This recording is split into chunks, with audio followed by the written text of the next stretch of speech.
Ito yung isang type na show bike nila. Pagka may mga show, kay J-Taro o kay Makina, ganyan. Ito yung kanilang custom build. Ang tawag nila is Trident CSTMX.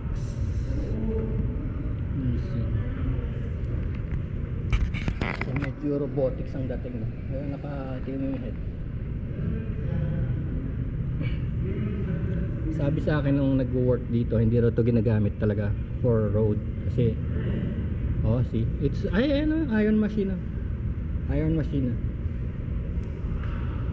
Starting bid is $250,000.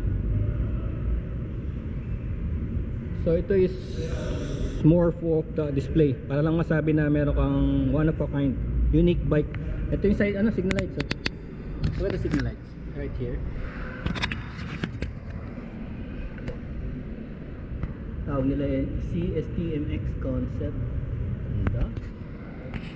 Here, up here, tingnan natin dito. So ito yung original na lalagyan ng yun nila inalis, dahil natin yung logo. Binaba dito, parang clip on na pang cafe racer, kaya nakababa siya. Ito yung tangke. Of course this is custom. Ito yung seats, which is matigas, matigas siya.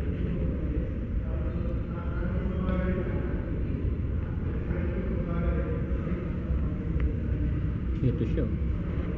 Pero tignan nyo, itong design na to, natakpan na yung tail light.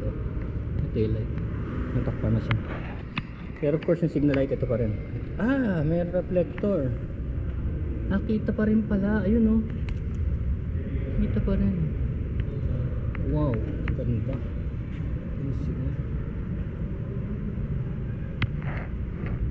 Bar and light. So parang street legal siya.